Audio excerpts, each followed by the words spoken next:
Okay, so the first rotoscoping technique we're going to take a look at is simply called single mask rotoscoping. Now, opening this project file, you can see that we have a movie of a swimmer inside a swimming pool in the background. And what I can do is just scrub through the timeline and check out the motion that we've got. So it's very much a sort of a dolphin-like swimming technique here, and it's very repetitive, and this is what makes it good to actually key out using rotoscoping, because we can match masks from one position to the other, and it saves us a certain amount of work.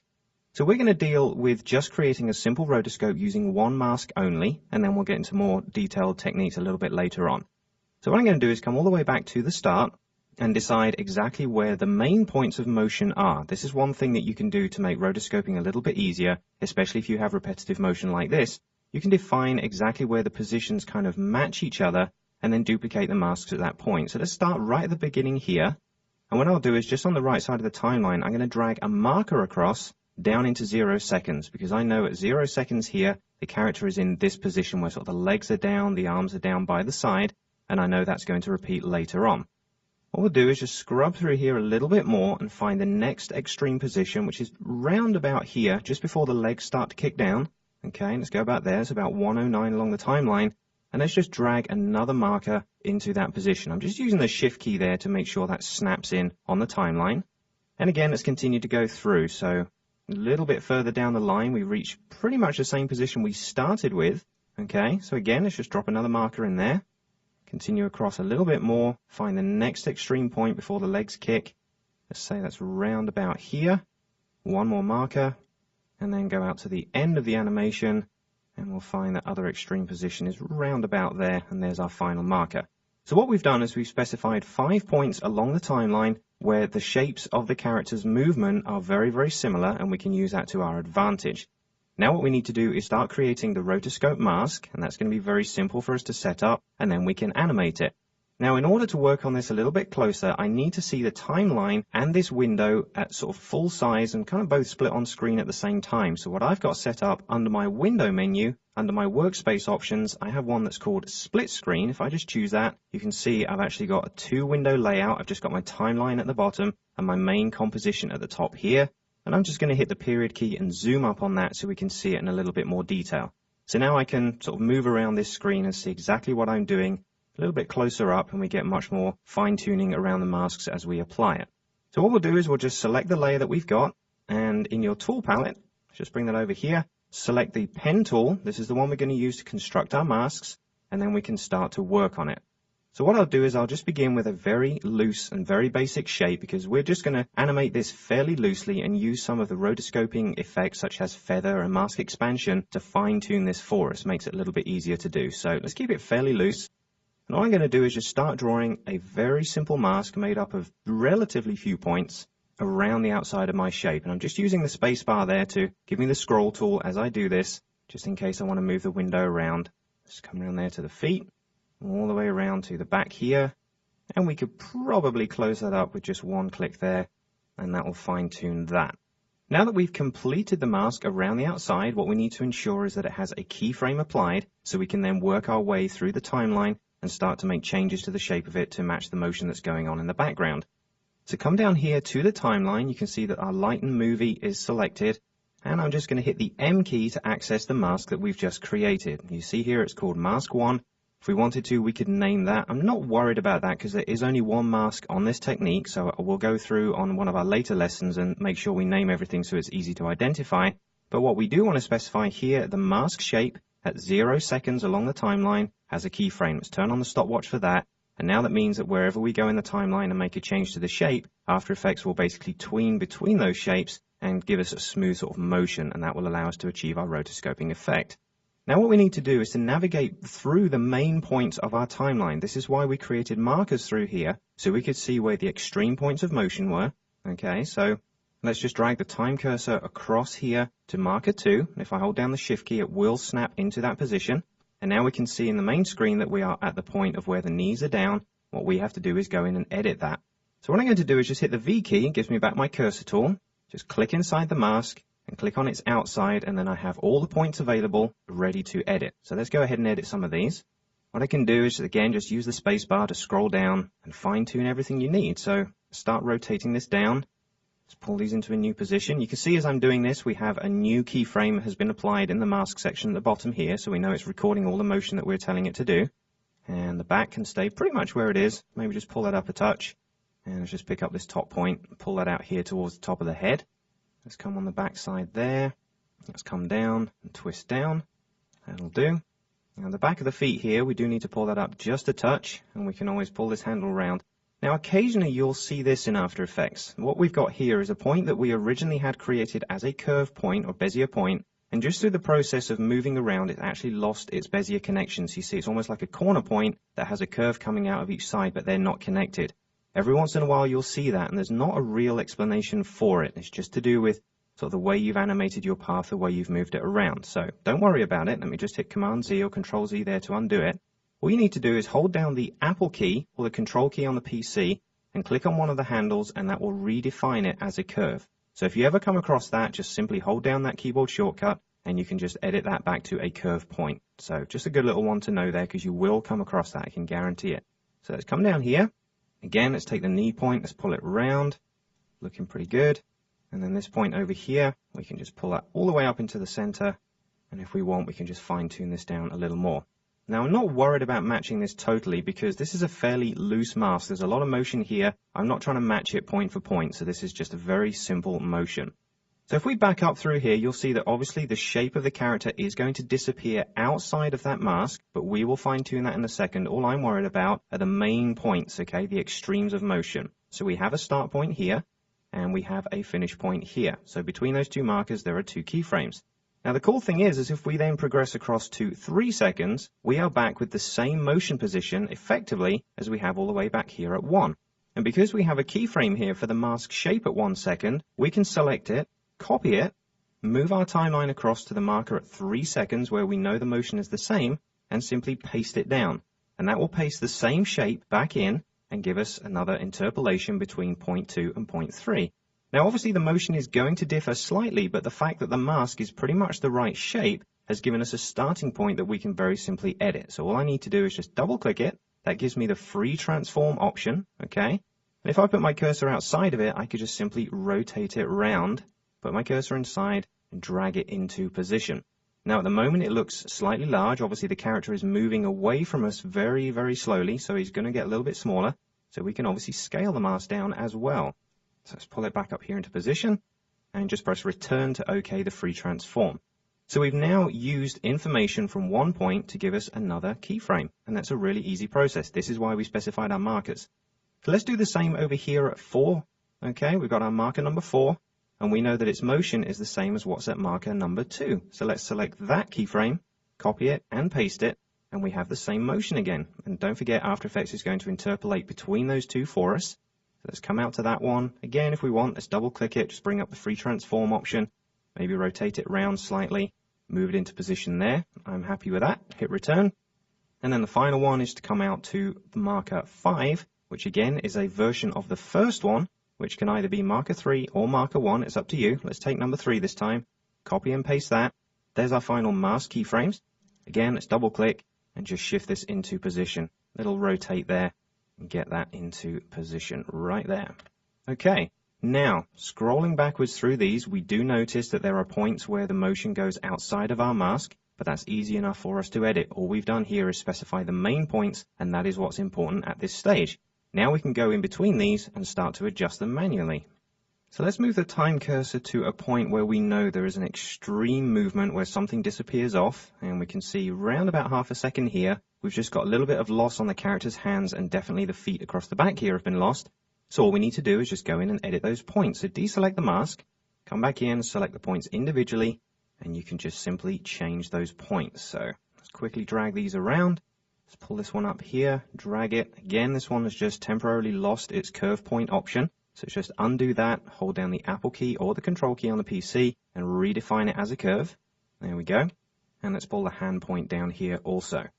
Okay, so we've performed our own in-between motion there, which you can see has done a nice smooth interpolation there from one point to the other. And again, just before we reach that final point where we already have a keyframe, there's just another little bit of tweening to do. So again, let's find the extremes.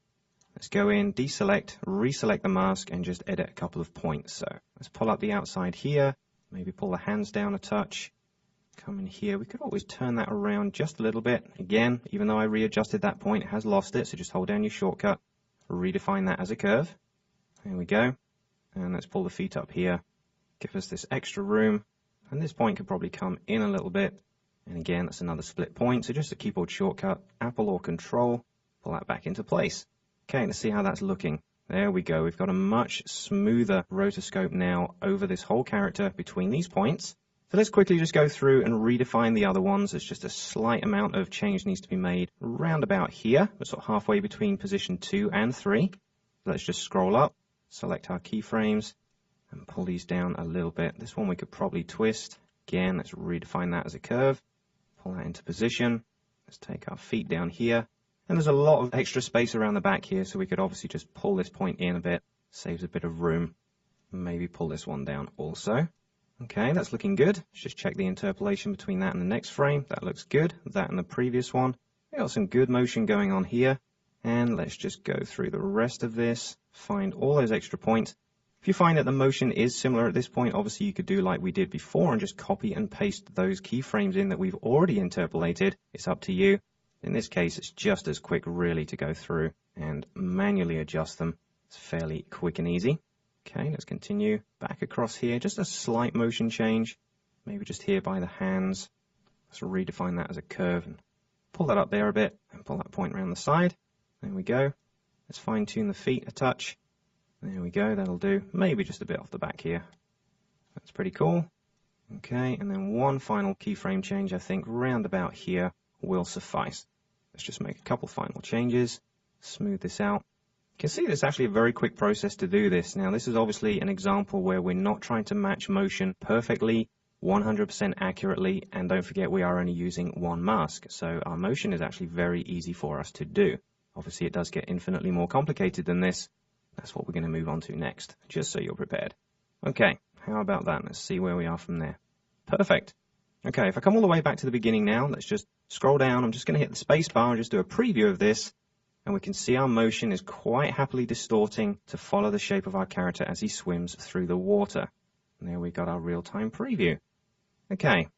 Now, obviously, at the moment, it makes it look more like he's swimming inside of a bubble rather than he's inside a pool, and we have to make him interact with his background. So how can we fine-tune this rotoscope just to make it a little bit more realistic and a little bit smoother for mixing with background images? Well, there's a couple of things we can do. Let's come all the way back to the start of the timeline, and then if we look down here at the mask options in the timeline, what we can do is access a few others. At the moment, we only have mask shape, okay? What I'm going to do is just hit M to close up the mask, and then hit double M, so hitting M twice very, very fast, and I now have access to all the other mask options that I can use. And you'll see here we have, as well as mask shape, we have feather, opacity, and expansion. Now, opacity I'm not going to use. That simply allows me to fade back the strength of a mask so it doesn't actually affect the whole image. We obviously want 100% on here, so that's not an item I need to do. But what we can do here is edit the feather and also the expansion. Now, the expansion is handy if you're trying to fine-tune a certain part of the animation where we may have applied keyframe changes, but there's just a point where the keyframe gets a little too close to the head maybe or to the shoulders, and rather than go through and keep editing the shape, we can edit the size of the mask itself. Let me show you what I mean. Mask expansion here is set to 0 pixels. If I click and drag on that, you'll see we can expand the area that the mask is actually affecting. It's kind of like growing it without physically scaling it. And likewise, we can come in and cut that back as well. So depending on how finely you want to adjust this, you can keyframe the expansion value to match the scale of the area you need to cover. So I'm going to keep it round about 0. Let's apply a keyframe here, turn on that in the stopwatch, and let's just work our way through here and see if there's any times that we need to apply an expansion. So maybe here might be good because our action around here around the hands is a little too close. So let's just expand that out just a touch, and you'll see that After Effects is applying a keyframe in there for me. Let's work a little bit more across. We're back there pretty close. Our mask matches very well, so at this point we probably don't need any expansion. So let's take that back down towards 0. Okay. And all you need to do is just work through the shape and see exactly where you want that to expand or not. It's totally up to you. I'm just going to apply a few more random keyframes in here just to suit the exercise. So maybe about there. Let's crank that up a touch more. Come through. Pretty close there. Let's bring that back down towards 0. And I think I'll stick with the rest of it as it is. Okay, so you can see that the mask expansion, as we work our way back through the animation, It's just handy for increasing the amount of space that you have available or decreasing it if necessary. It's a pretty good tidy up tool, saves you editing the mask shape itself. Now obviously the final thing that's going to affect how this looks and how it interacts with the background is the feather. Now to see the feather, normally the mask shape here is a little bit obtrusive, so what I'm going to do is hit Shift Command H or Shift Control H on the PC and hide the edges of my mask, okay? And I'm just going to come into the feather option here and just click and drag to increase the amount of feather. Now again, how much you apply is totally up to you. Bear in mind that the more you apply, the more it's going to encroach on the central part of the rotoscope. The character himself will start to fade out. So don't make it too feathered, but choose a value you want. And naturally, the feather is also animatable, so you can keyframe it and change it at certain points through that timeline. But if I do a quick spacebar key now and do a preview, you see that our shape is much more defined. We've got a real nice halo glow around the outside. This is going to allow us to composite this really nicely into another scene. Okay, let's take a look then at how we can start to mix this into a scene. Bring our timeline all the way back to the beginning. Let's come down here to the bottom of the timeline. Let's just tidy up what's going on. So I'm going to close up the mask options here and close up the layer itself. And you'll see that I have a backdrop movie in here. Now if we go ahead and turn that on, we'll be able to see it behind the motion of our character, because obviously we've rotoscoped out the background. We can now see through it to exactly what's going on beneath. And if we do a quick preview at this point, we can see that we've got pretty much the effect I was looking for. We've got the character kind of suspended across this background. By the way, these are both stock footage clips from the Artbeats collection. We've got a really nice plasma background here. It's from, I think, the Digital Microcosm series, which is pretty cool. They've got some wonderful backgrounds. But you can see that the effect is almost there, but not quite right. There's not quite that blending between these two. Now, for a single mask rotoscope, we've actually done a pretty good job. But there's one more thing here we can do to make it interact a little bit better with our background.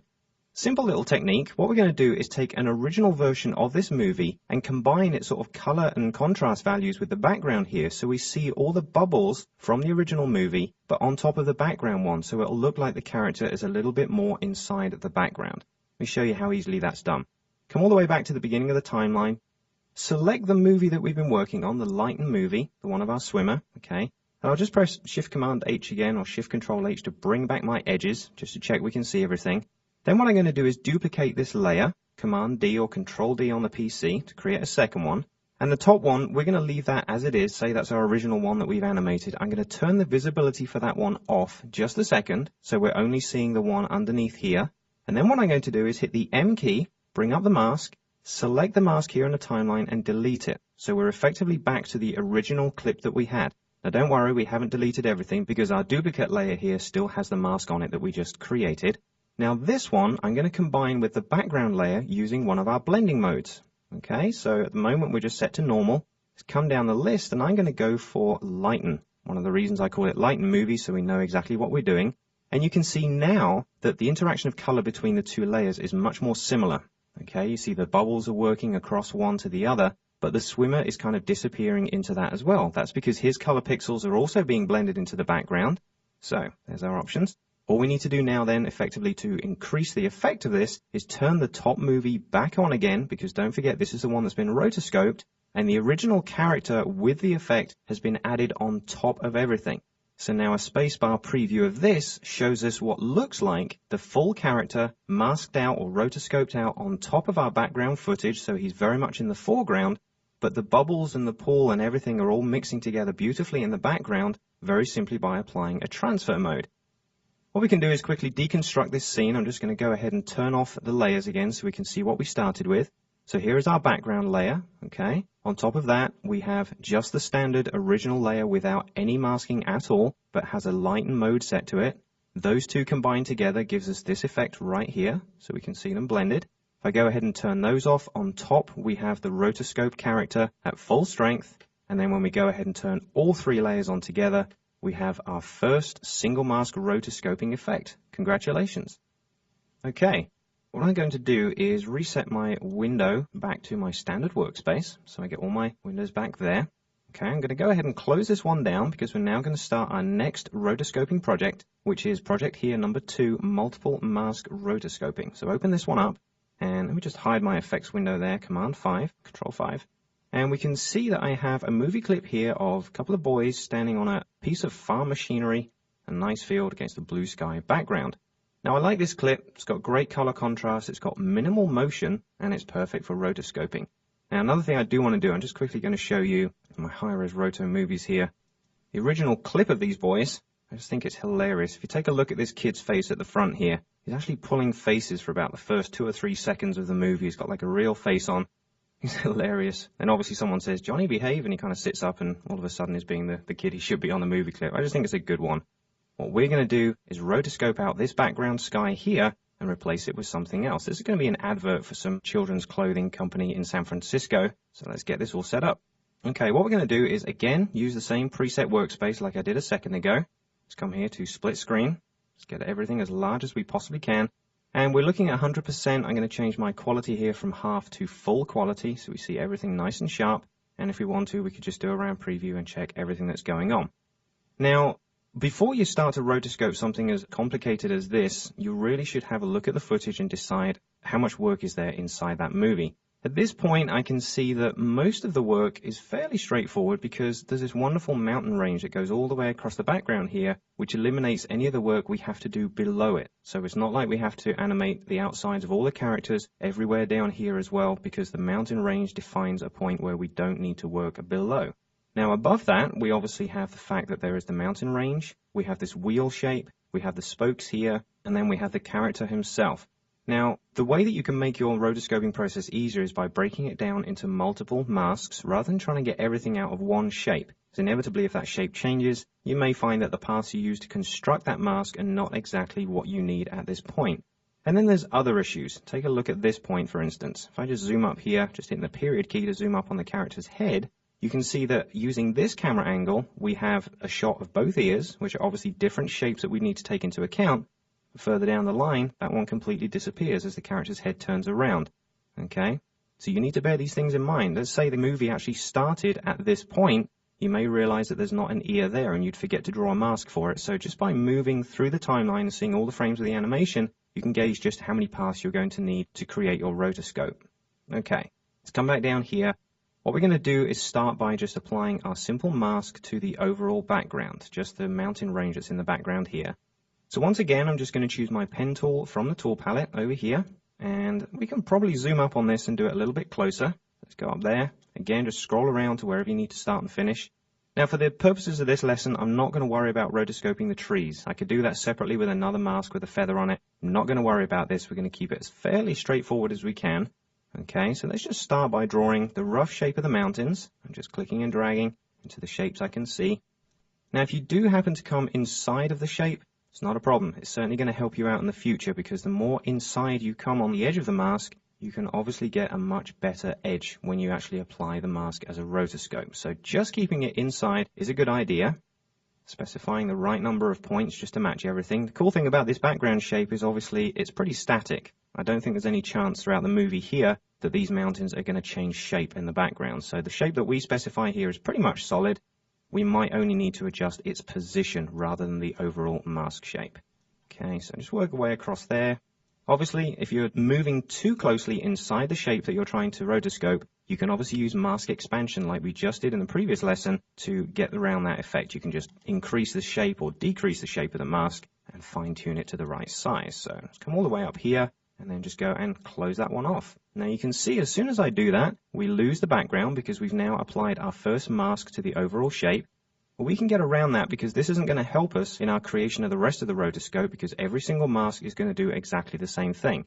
So when we create each mask, we need to change its mode from add mode, which is basically a mask, down to none. So come down here to the timeline, just like we did before, layer is selected, hit the M key to bring up the mask option, okay? And we're here where it says add, that's obviously activating the mask. Let's go ahead and turn it to none. And you'll see that all my original footage comes back in because we're not actually editing it out at this point. We're just using these masks for position reference. We can turn them all to add mode at the end when we need to. Now, because this particular rotoscope effect is going to require multiple masks, it's worth us going through and naming each of these as we go along so we can see exactly which mask refers to which part of the clip. So what I'll do is I'll just click outside here just to deselect the mask for a second, click back on mask 1 and then just hit the return key and that will allow me to name it. So let's just go ahead and name that one mountain, say OK. And if we want to, Obviously, this has been covered in the mask section before, but depending on the color of the footage that you're working on, the color of the mask that you're using in that section might not show up too well because maybe yellow here would go against the yellow background, you wouldn't see it. All you have to do is click on the color here, and that will bring up the color wheel for that specific mask, and we can go ahead and choose something different. Let's maybe just choose kind of a deep red for this one. Okay, and you see by doing that, the mask has now changed color, and this one is specifically identified both by name and by color as well. So just something you might want to bear in mind as you go through this process. Okay, so now we can start to create the other masks that are needed for our multiple mask rotoscope. So let's just zoom in, pull ourselves into position where we need to be. And don't forget, this is our defining line here, the mountain range, so we don't really need to do much work below that line. The thing to remember when you're setting up an initial rotoscope is to make sure that in the timeline, you're always pretty much at the same point, okay? You don't necessarily have to start at 0 seconds because wherever you are in the timeline in After Effects and you create a mask, that mask will be applied throughout the whole animation.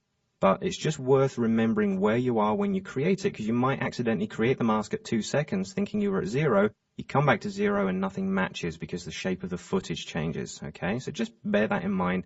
Keep track of it as you go through. Okay, so I've still got my mask tool selected. I'm just going to kind of overlap here and start a new mask within the boundaries of this shape. And we'll just start drawing the outer shape here of the wheel. And what I'm going to do is every time I draw a path that needs to have a corner point here, I don't need to hold down the shortcut. As soon as I drag this point, you see I'm able to define it as a corner point and just come in here to the edge. Let's do the same up here. Let's drag a curve, but then just drag that point it upwards in this direction. We can tune that one just to straight corners there. Let's come out here and just draw another Bezier curve round about there. And likewise, going through the mountain range, you can also bleed over into the character here as well, because any overlap is obviously going to be very welcome and easy to adjust. So let's just come back about here, bring it into a corner point about there. And hopefully you're familiar with using this tool. If you're very regular users of Illustrator or Photoshop, you'll find this function very easy to do. If you are finding it difficult, I do recommend going into Illustrator or Photoshop and practicing with this pen. It works exactly the same way. I always found the easiest way to do it was to start out with a piece of text or something, convert it to outlines, and try and copy it using the masking tools. A very easy way to learn how to use this pen. Once you can construct lettering with it, you can pretty much construct anything. Okay, so I've done the mask of the wheel, and likewise it's automatically applying its mask overall, so everything disappears. So let's go back down to the timeline. We've got mask 1 here selected. Let's just hit the return key and name it wheel. And let's choose the add option and set it to none, so it's not actually going to apply its mask. Okay, let's keep on going. Let's move back up to the main window and let's draw our spokes. And these are very easy paths. These aren't going to move much, and because they're not curved, we can just draw it with very simply 4 points. So there's 1. Again, let's come back to the timeline. Let's just scroll this up a little bit. There's mask 1. Let's hit on there and say spoke 1. Again, change it from add to none so we can see everything as we go along. Let's construct spoke number 2. Let's scroll down here. What we can do with this one, because it kind of comes down through the mountain range and back up again and disappears behind the arm, we could probably construct this as 1. We don't need another path for the 3rd spoke that we're going to see. So I'm just going to come down here and come back up. Just move over a touch. There we go. And construct this all as 1, because again this area is going to be hidden by the background mask. We don't have to worry about how accurate that is as long as we end up with the shapes that we needed. Okay, once again let's go and name it. So scroll up, mask 1 again, select it, name it spoke 2 and change its mode to none. Obviously we can turn these all back to add at the end. We're just making it easier for us. Now we've got to animate the character, so let's have a look at the number of paths we need here. Scroll down. So like I said, we looked at it earlier on and we noticed that there are a couple of parts of the movie where the left ear here disappears. We're obviously going to allow for that by drawing that as a separate path. If we draw it as part of the main path here around the head, it's going to get a little bit difficult to edit that because you've got to pull the points in and it kind of gets a bit messy around the side here.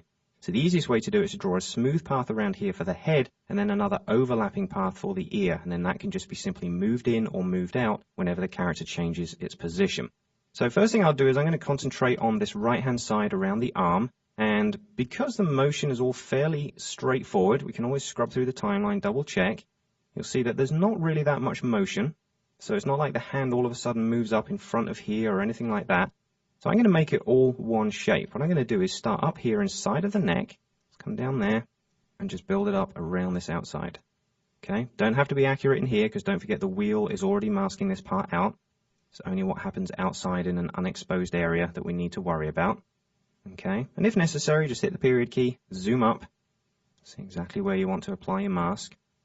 Now don't forget, we're doing this just for video resolution, and these are clips that have been compressed, so they're not at the best resolution that they could be. So depending on the type of output that you've got, you may want to work at a much higher resolution or work at a much lower resolution. If this is just going to be the output for the web, you wouldn't have to be this accurate. But we're doing this for video, it's going to be fairly accurate. If you're doing it on film, you'd have to be extremely accurate. So depending on the resolution of your footage, you'll see different zoom levels there. Okay, I'm going to overlap this one up into the head about there, because we'll apply the right-hand side on a separate mask that overlaps here as well. So once again, let's shoot back down to the timeline and name it. Scroll up there. Hit the return key, let's call that right arm and change its mode to none. And then let's move back up and do the left hand side. And quickly scroll that down. And once again, we'll start up here inside the head area. Then that gives us a nice overlap we can use. Just pull that around there. Work our way around the outside. Cool thing about doing this completely separate mask is obviously the options to feather them individually and animate them individually and obviously apply expansion individually. All really cool things. Just making sure that we have an overlap here that goes through the center, so we have an even match. And again, let's just come back down to the timeline, name it, scroll up, let's name it left arm, and once again, apply none. Now we're going to focus on the head. So we need 3 more masks just to take care of the head. Let's come down here, and let's draw our main one around the basic character or the skull shape itself. So fairly roughly. And maybe worth just following the chin, just as the head maybe turns around and will go beyond the extent of the neck here. You may be happy that you actually define kind of a chin area rather than just cutting it straight across. Just prepare yourself for that, because we know the head does move. Like I said, that's the whole reason that we analyzed the position of the footage before we created these masks, just so we have kind of a foresight idea of what's going to happen throughout the clip. So we close that one up. We have just the head selected. Let's come down to the timeline and name it. Scroll up again, rename the layer, change it to none. And then what we can do is just focus on the ears, and we can go ahead and draw these immediately. Just go around, select there. Can be very basic shapes. Perfect. Again, let's scroll up. Let's just name that one ear 1. Change it to none. And then the second one we can draw all that around to the bottom. Again, we're just making sure there's plenty of overlap here. All we need to do is name that and turn it to none. Okay, just zoom down here a little bit. So now we can see that we have a selection of masks all set, ready to apply our keyframes to. Now there's one exceptionally important thing you have to do at this point, okay, beyond anything else. Go to the File menu and hit Save. You've done a lot of work at this point. It would be awful to lose all of those masks. So every once in a while, especially when you're doing rotoscoping work, just make sure you save your file. You never know what might happen. Okay, now we're ready to start animating them. All of the masks need a mask shape keyframe applied at the very start. Then we're going to go through and animate them on an individual basis. There's no point in trying to go through frame by frame and adjusting each mask on that frame, then go to the next frame and do each mask again. Do them one at a time. Much smoother process. Let's come down to the timeline first. Let's just come down here and just take the mountain one, just close that up. If I select one of these masks and just hit Command A or Control A on the PC, I will select all of the masks together. You can see that in the main window, everything is highlighted. What I can do is just hit the M key. Okay, that's going to close up all the masks, but if I hit it again, it will drop them down and show all the mask shaped stopwatch options for every single one that we have there. Okay, now double checking that my timeline cursor is at 0 seconds. We're just going to click on this stopwatch at the top, hold onto it, and drag all the way down, and that will add a keyframe for every single mask at 0 seconds. That has now defined our animation point. We can work completely blind from here and just focus on every single mask individually. Now, let me just close up the mask options again. Actually, let's keep them open for a second. There's one more important thing here. If we were looking at animating this section on a mask by mask basis, it would be handy if we didn't see all of the other masks at the same time. It's going to make it much tidier and easy to work with. Well, as you can see in After Effects, there isn't an option to say, well, here's the visibility of my mask, can I turn it off? We only have the visibility over here of the whole layer itself, and that's not what we want. But After Effects has kind of a hidden shortcut that will allow us to get around this.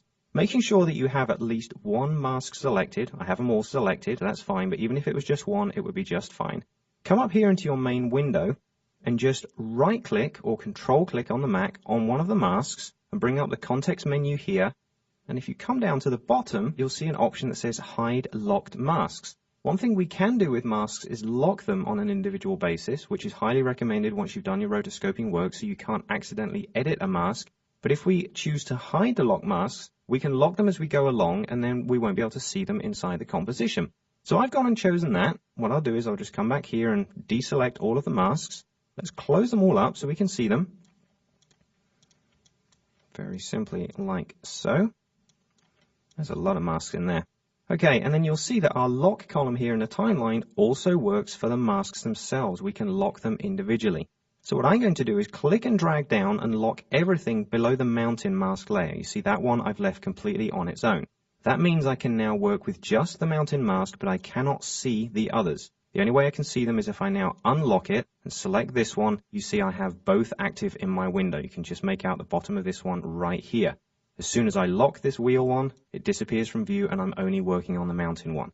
So that's a pretty good way to progress through this when you're doing such intense rotoscoping with multiple masks.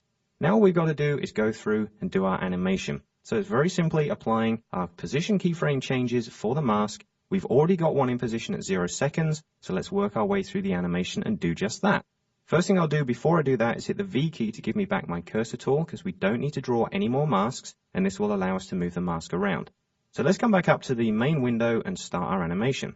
Okay, let's zoom up on the main footage. So maybe go in once or twice, maybe just once is okay. Let's go about 200%. And focus on an area where you can see a fair amount of detail. I'm going to use this mountain range over here on the right side. I can also still see this section on the left. So I've got a pretty good grip of what I can see in the background. And at the moment we're at 0 seconds in the timeline, so if we just move across a little bit, we can see any motion that's going to take place. And you'll see there is a minimal amount going on in the background. But because we're doing this as a rotoscope, you may pick up on that when the movie is finally rendered. So it's worth just going through and fine-tuning a little bit of motion. So within the first couple of keyframes, there's a slight shift.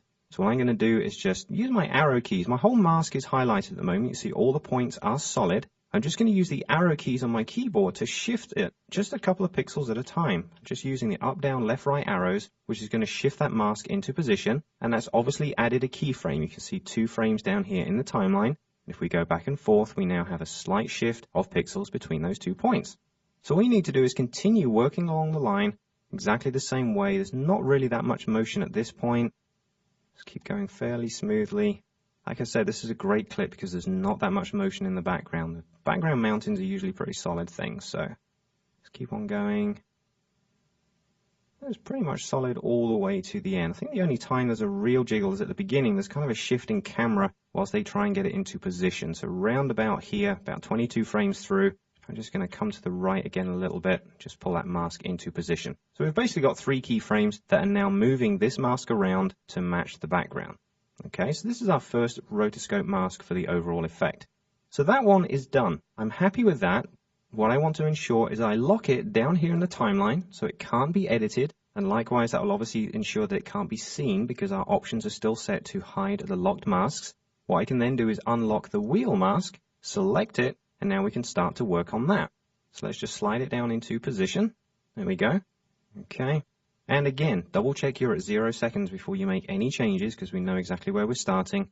And again, let's just shift across. You'll notice that this shape does shift up and to the left. Again, this sort of camera position jostling that's getting the clip ready for filming. So round about there. Again, I'm just using my arrow keys just to shift this mask up and down a little bit, just a pixel at a time. Again, it comes down and to the right. It's a great clip. Everything just moves on a minimal amount. Let's go across a little bit more. A slight bit of motion round about here, so I'm just going to go up a little bit. See, I'm not going through every single frame, because don't forget After Effects is going to interpolate a lot of this motion for me, so as long as we follow it to a fairly close extent, we'll end up with a great result, because After Effects does a lot of the work for us.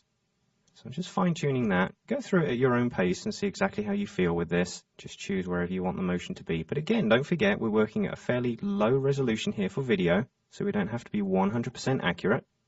Come down, just choose another one there. There's a little bit of shifting here to the left. Somewhere along the animation, the kid that's hiding down here, the little face-pulling guy we had at the start, actually bounces back and forth and kind of forces the wheel, you can see here, to rock a little bit. So those are just a couple of things we need to match as we go through. So we know here he's kind of leaning forward, so we're going to push the mask just a little bit to the right. He's going to bounce back around about here. There's another kick up to the left, so let's do that. And it's great just to be able to move these just a frame at a time. It's keeping the motion very easy to edit. Just that slight amount of care that you're taking over doing this a pixel at a time is going to give you a much better rotoscope. So just matching these as we go along. It's nice to be able to work up at good resolution and see exactly what we're doing. Another shift there just to the right and down. Maybe towards the end there's another jump up. So up and left one. And by the time we reach the end, I'm pretty happy with that. Okay, so moving back through this now, you can see that After Effects is interpolating those frames that I've set pretty nicely. And we've got a good motion track on that wheel, even though that's one of the objects that's moving the most inside the scene apart from the boy himself. That one's pretty much done. So once again, let's go back down to the timeline and lock that layer so we can't make any more changes to it. And let's go ahead and unlock. Let's do both spoke 1 and spoke 2 because we might need to animate both of those at the same time because they're pretty consistent and very easy shapes. So I'm just going to select both of them so we can see them on screen. Now what I'm going to do is I'm going to leave you to animate these two yourself. They're very straightforward shapes, and all you're going to do is work through the timeline very much the same way, just move a few frames at a time and animate those spokes into position. So go through that yourself, and then what we'll do is we'll come back and I'll see you right when we're going to start animating the character, because there's a little bit more fine-tuning that we do here. So set off on that and I'll see you in just a short while. Okay, so hopefully you're at a point now where you've animated the position of those spokes as well. Should probably only have taken about 5 or 10 minutes to do, depending on how comfortable you are with the tools and the techniques we've learned so far. The most important thing you can do at this point, go to File and hit Save. You've done a lot more work here. You don't want to lose any of that information. Okay, now the spokes are done. Let's go ahead and lock those in the timeline. Let's scroll down, and the next one we're going to focus on is the right arm. Now this is the one that's over here on the side where we have the hand holding onto the spokes. So let me just zoom up on this one a little bit, see where we are. Okay, and once again, we're going to see how much motion is involved. Maybe I'll do this actually a little bit less. Again, quality-wise, we're keeping it fairly simple. Now, we know on this one that the whole shape is not going to move like it did with the spokes, so we can't have the whole path selected and just shift it around. This is going to be one where we select the path and its points individually and move them to match the motion, just like we did with the initial single mask rotoscope of the swimmer.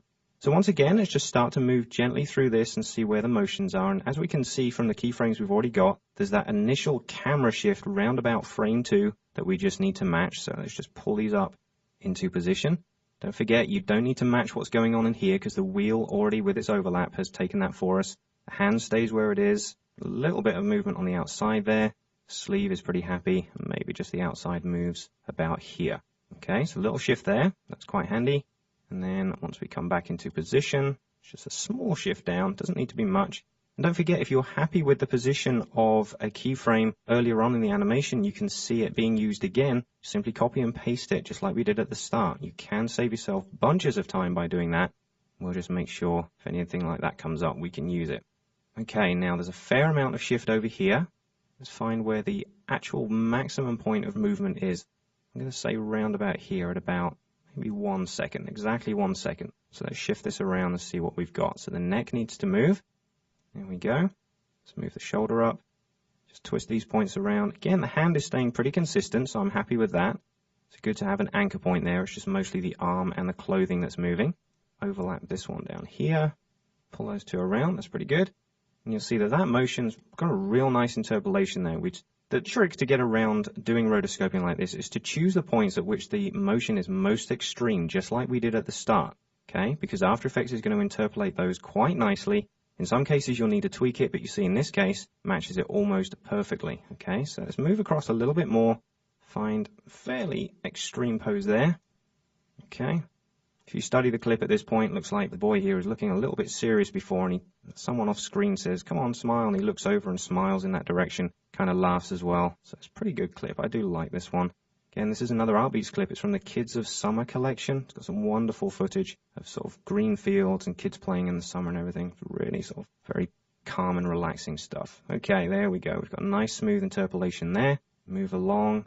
Small amount of movement around about this point. Again, quick fine tune of that. Pretty much no motion around here. A little bit of the sleeve is changing shape. Pull that back in there. Pull this point down a little bit so we're not getting those curve points too close together. Okay, and then there's a massive shift here, obviously, as he moves back into position. Top of it is round about there, about 304. So we'll just tweak these points up. Let's go to there. A little bit more motion in the sleeve there, and obviously because there was such a move, there's now a little bit of motion in the hand. So thumb has come down a little bit. Let's come up there. You can see the importance here of creating the right number of points when you start to work. Now you can add points and delete points along the way if you want to, as long as your preferences are set to have an option that says maintain constant vertex count when editing masks. That means you can vary the number of points along a mask as you go around it. I do actually mention that in the preferences section of the training, so you might just want to go back and reference that. But that's extremely important when doing this kind of rotoscoping, just in case you want to edit points as you go through. Okay, I'm pretty happy with that. I'm not going to bother shifting those last few frames because that's pretty cool. But you can see now that our motion of the character moving is pretty good. I'm fairly happy with that. Okay, once again, let's just go to File and save that. And then what I'm going to do is, again, I'm going to work through this side on my own. I'll urge you to do the same, and I'll meet you back at the point when you've completed the left side, and we'll just focus on finishing off the head. Okay, hopefully you now have the left side of the mask done. Okay, I'm just scrolling backwards here through the mask that I've animated. Hopefully you've got something like this. You're getting to grips with the terms and tools of rotoscoping, doing a good job. Again, just go to File and hit Save. And again, down in the timeline, let's just hide this one, and I'm now going to turn on the last three masks, the head, the ear 1, and the ear 2, because we're going to work on all three of them at the same time. So, this I can now work on much closer. Let me zoom up, just using the period key again. Let's come up here to where we can see just about the whole character's head. What I actually might do is just to check, because we have the neck in here as well, and don't forget the neck is taken care of with our left and right side body masks. I'm going to come down and just turn those two on as well. That means that we can see them, just in case we get any form of overlap that's not quite right, and maybe the head moves and all of a sudden there's a sharp point on the neck somewhere that we can't quite match. So just to keep things in perspective. But then we don't have the wheel or the spokes on the mountain. We're keeping it as clean as we can. Okay, so let's animate the head on its simple basis. Again, the first couple of keyframes, there's that nice little shift of camera motion. So what I'm going to do is come down here. Let's select the head, the ear, and ear 2. And I'll just use the arrow keys just to shift them across into position. So we're just getting a slight shift over there. Let's just back up and check that's cool. That's fine. And then just another frame later, it kind of shifts itself back. So again, just use the arrow keys to reset those a couple of keyframes. Okay. And then there's a fair amount of motion over here. This is pretty much where the extreme is, around about 20 frames. Okay. I can use Command T at any time to do free transform, okay, or Control T on the PC. And that will allow me to select all three masks and use them together. Cool thing about that obviously is we can rotate as well. So if there's any rotation in the character's head, After Effects will also interpolate that information for us. And that's a pretty good match. So let's just hit return. Let's come back a little bit more across. There's not much motion up to that point. Let's just do another Control T or Command T, free transform. Just give ourselves another couple of keyframe positions. And then we have a certain amount of motion because the character's head is now twisting over to the side. And round about here, just before the eyes close, that's around about 125. This is where the head is at its most extreme point. But this is where the ears are also going to change position as well. So what I'll do is I'll click in the center just to deselect all the masks. Let's double click on the outer one only, just the head, and move this over into a certain position. Just hit return. Let's deselect it and then just grab its points and fine tune it to fit the new angle of the head, because obviously it's facing to the side. We have a bit more detail to fit in now.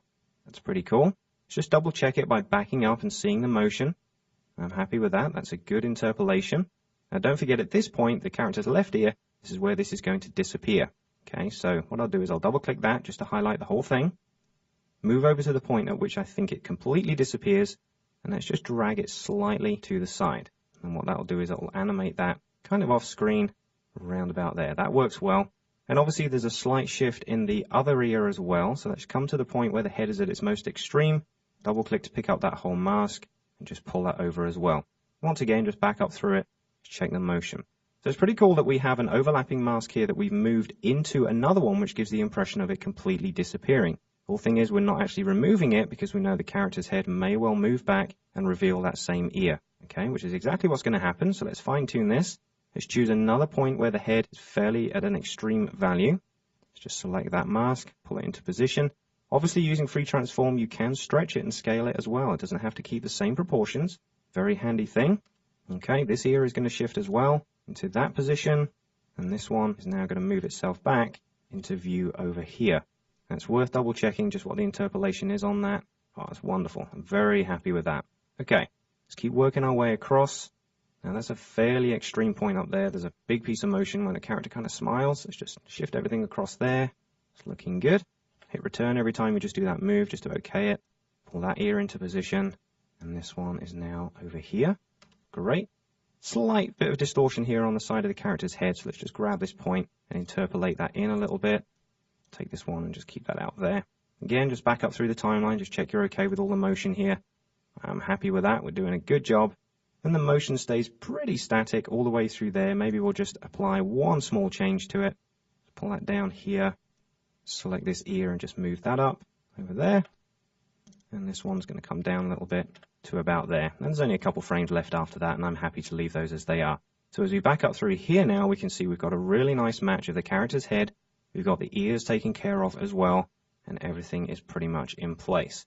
So if I now zoom back down, come all the way back to our original form, we can see everything is now in position and ready to go. Now what we've got to do is activate it all, turn it into masks, and start compositing it with a background. So the first thing we need to do is make sure all the masks are visible and unlocked. So down here in the timeline, I'll just scroll down, just unlock everything, just click and drag upwards on the lock key, and every lock disappears, and now the masks are all visible, one after the other. Again, let's just go to File and Save. And then the final thing we need to do is down here in the timeline, just select one of the masks and hit Command A or Control A to select them all, and then change their mode now from None to Add. And because I have them all selected, it will do them all at the same time, and now all the masks combine together to form a finished rotoscope. If I just scroll up here and let's just click outside so nothing's highlighted, we can see our rotoscope is applied. If we just hit the spacebar and move through this, we can see that any of the motion of the character's hair is a pretty good one to keep track of, because we know as he turns, we can see our masks are working nicely there. Just wait until he turns back again. The other ear comes back into position. We've done a nice job. We've got some good motion here. Now we've got to fine tune it and start mixing it with the background. So the first thing that needs tidying up is the actual sharpness here of the mask itself. If I just zoom up again on our footage, you see the rotoscope doesn't look too good at this point because everything is so sharp. The footage itself is slightly blurred out. It would look a lot better if the outer edges were kind of respecting that. This is why we created multiple masks, and because we can apply multiple feather values. Obviously, with a piece of footage like this, we have the mountain range in the background, which is way, way further away, which has a much softer edge. We can obviously tell our feather values to respect all of these settings and apply kind of a smaller feather to the foreground items and a larger one to the background ones. So down in the timeline, let's go and select the mountain range. So we've got that mask highlighted. And what I'll do is I'll just hit the F key, just like we did in the first lesson, and that will activate the feather values for all of the masks. Now, I'm just going to press Shift Control H or Shift Command H on the Mac and hide all my edges at this point.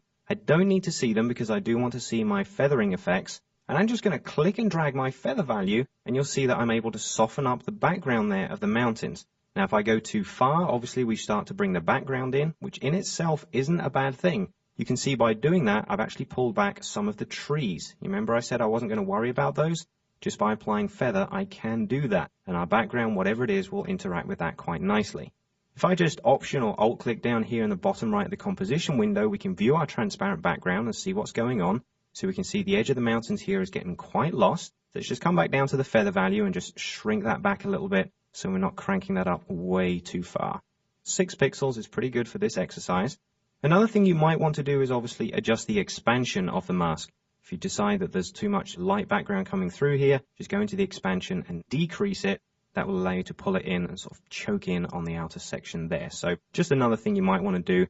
We did point it out in the first lesson, but this is the whole point of doing these, is to show you all these techniques as we go through. Now the feather of that I'm happy with. Let's turn on the black background again so we can see what's going on. Let's come across here to the characters. Now, because these items are in the foreground doesn't necessarily mean that they don't need a feather. The footage just by pure default is slightly fuzzy anyway. It will give us a much better effect if we do slightly feather these outer edges. So I'm going to come down here, I'm going to choose the wheel mask, and to that I'm going to apply just about 1 pixel of feather. And it's just enough just to break up that edge, okay? If I just go back and choose 0 again. So it's not much of a difference, but you will notice it when it's composited with a background. It just takes away that sharp edge that looks like this piece of footage was dumped onto another one. It's been done with a little more care. Now, because we have 1 pixel on the wheel, it makes sense to have the same value on the spokes as well, because they're all in the same kind of depth of field. So let's just go down and apply the same feather value to spoke 1 and 2. So we've now got that nice soft edge. And then the character himself, we could pretty much go for the same values, maybe even a shade less, okay? It's up to you. I'm just going to go through and choose whatever we think is necessary. So right arm, let's try 1, see what we think. That's pretty good. I'm happy with that. I guess the left arm should also be the same. It's just a 1 pixel value. And then for the head, because the top of it is slightly more feathered than everything else, I might go for a little bit more of a value than we've used already. Maybe just 1.5. Okay, just to apply that small feather. The ears, obviously, we'll set those down to about 0.75. I don't want too much of a feather on those. The reason being is because each of those masks is so small, if I apply too much of a feather, the mask might actually disappear. So again, we could counteract that with mask expansion, but just to be on the safe side, let's not apply too much of a feather to that. So I think that's all of them. Let's just hit the space bar here and see what we've got. Okay, we've got a nice soft edge. Everything around here is working well. Let's check where the character starts to turn around. Really nice. Okay. All right, what I'm going to do is zoom back down now to 100%. Using the comma key there. Now we're going to put our background in. Let's come down here to the timeline. This is actually all set up for us already. What I'm going to do is just scroll back to the very top. Let's close up the boys layer because we don't actually need to see the masks anymore. That's now done. But what you'll notice is up here, the shy button is activated. That means that I've got shy layers hidden inside my timeline. If I just click on that, that will reveal another set of layers that are already preset. What I'll do is I'll turn on just the top 3. Okay, we've got summer, winter, and what's called Blighter's logo. Like I said, this is for a clothing company I've created fictionally in San Francisco. It's called Little Blighter's Clothing. And if we look in the main window, we can see that we have the word from summer up here. Let's just scroll down so we can see just about everything else. And if we just use the space bar to go through it, you'll see that from summer stays on. And then round about 1 second through the animation, we're going to start to see another word appear over here. So it says to winter. What we're going to do for the animation is change the sky. So this is why we've done the rotoscoping. We're going to change it from a summer to kind of a winter sky. Not your standard winter sky. We're going to use something a little bit more dynamic, kind of a cloudy look with maybe some snowflakes. And we also have a logo down here that fades on at the same time. Okay. Now, again, back down in the timeline, we'll see that we have 2 extra layers. Let's just come up to the bottom there.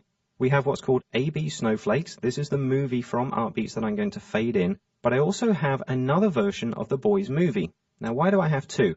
Well, because we've gone to the trouble of rotoscoping out this background, okay, and we've got nothing but transparency here, even if I turn on our Snowflakes movie, we won't see it at this point because it's not visible at this point in the timeline. You see over here, it doesn't kick in until around 1 second. So if we would go all the way through here, we'll see the background's transparent up to this point. Then when we get to 1 second, the new background starts to fade in behind our rotoscoped image, okay? So to counteract that, what I did is I kept an original version of the boys movie here in the background, which if I now turn on is an exact duplicate. We see the original sky. And then what will happen is we get to 1 second, the new movie will fade over the top of that, but it's underneath the rotoscope version that we have on top. Very similar technique to the one that we did in the first lesson where we duplicated the swimmer on top of himself to give another layer that was more extreme on top. So let's come all the way back to the beginning, do a final round preview of this. What I'll do just for this is just select my composition window here and extend it to fit the full screen. Then we can see everything that's going on. Here we go. And just hit the 0 key and do our round preview. So what we start with obviously is our text in the top left. The rotoscoping effect we can't actually see at this point because we're effectively working on the original background, but you'll see that just at 1 second we now have our new background coming in. It's working really nicely behind all this work that we've done with our multiple masks. Our logo fades in at the end as well. And around about 3.5 seconds, I think, the animation will finish and give us our finished result. Here we go. So here's our real-time preview.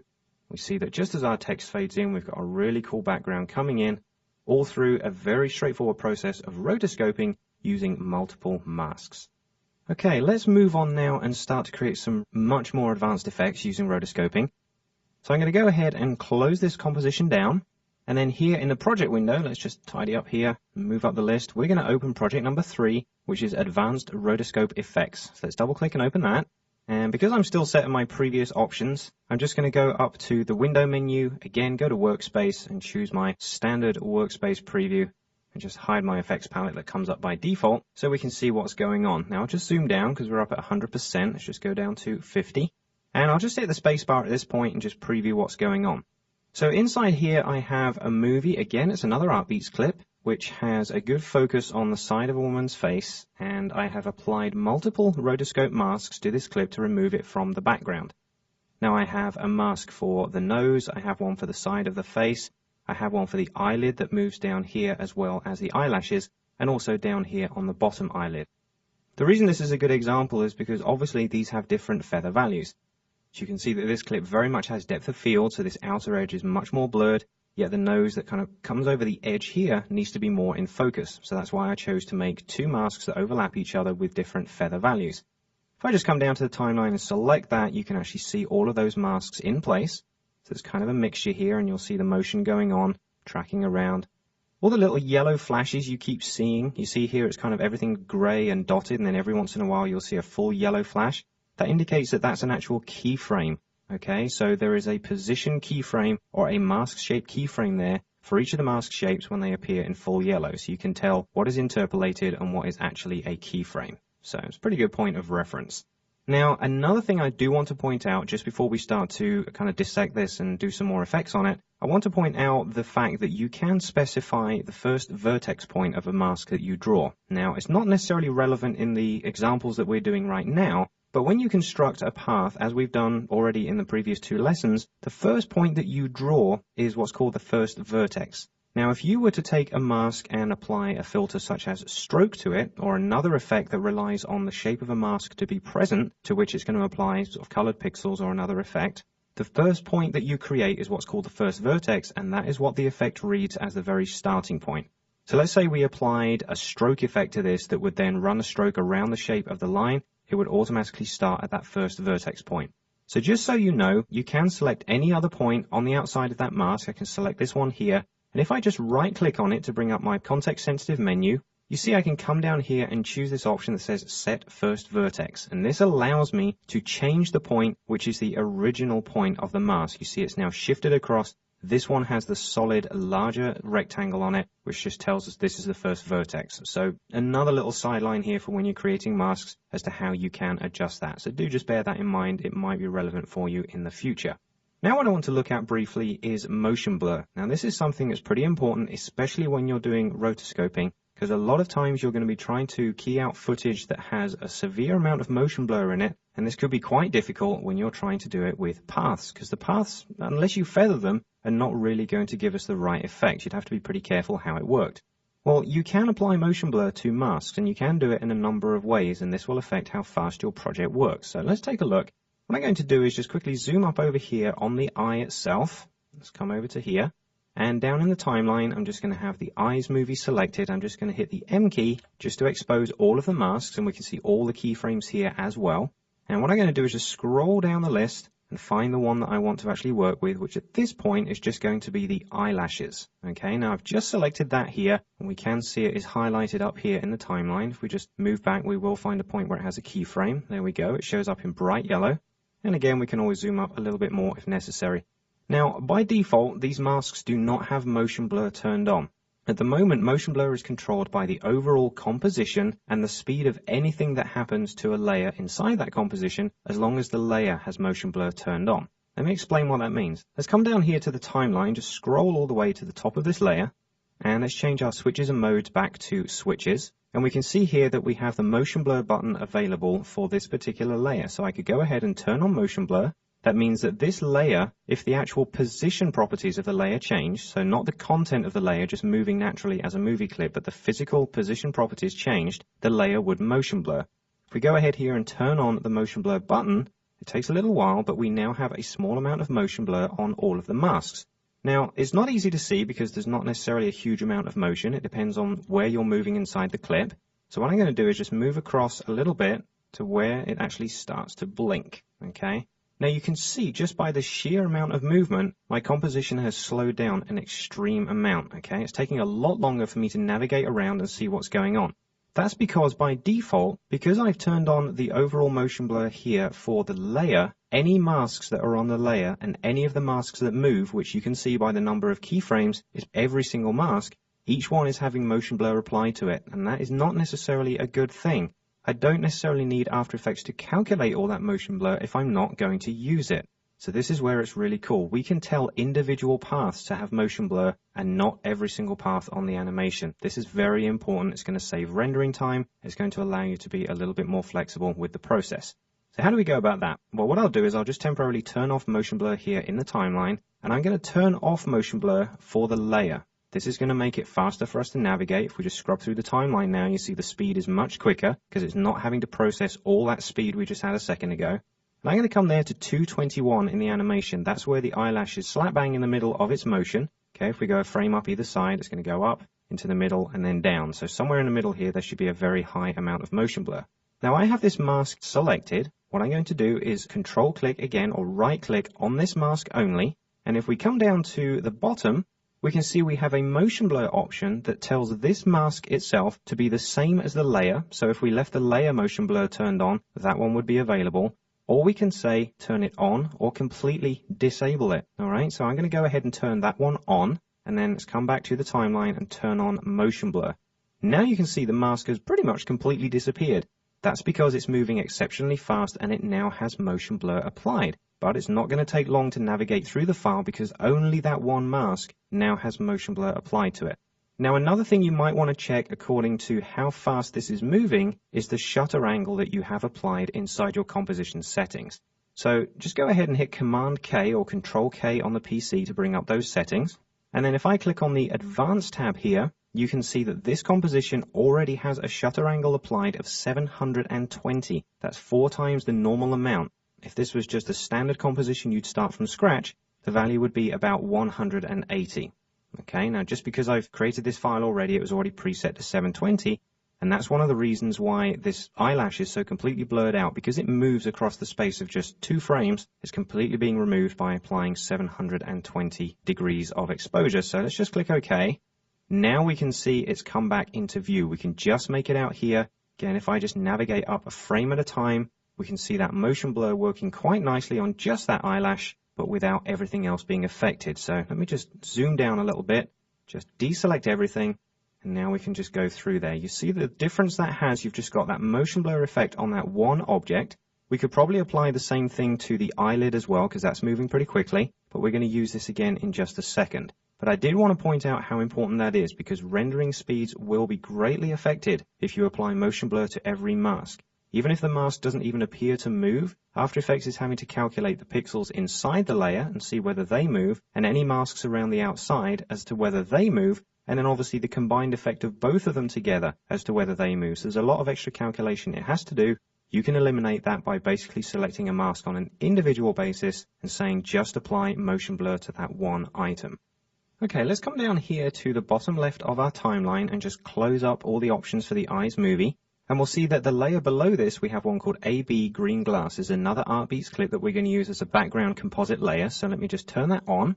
And we can see that this is a real nice backdrop layer that we can use to kind of pull out our rotoscoping effect to the front. Now let me just zoom down a little bit. You can see what's going on. Let's just hit the space bar and we can see the rotoscope effect is working well. The background is obviously self-animated, but kind of based on the same functions as motion blur, the background just looks a little bit too solid for my liking. Looks like it's too close to the camera, even though we have all this depth of field here on the side of the character. So what I want to do is soften this background up just to make it look a little bit more realistic and certainly more like depth of field. So this is quick and easy to do. Let's quickly pop back down to the timeline, unlock the AB Green Glass layer and just select it. So we've got it selected. Come back up to the composition and hit Command 5 or Control 5 to bring up my effects palette here. And I'm just going to type in GAUS. That will bring up the Gaussian blur filter for me. I'll find it immediately. Just double click to apply it to that background. Just hit Command 5 again, remove my effects palette.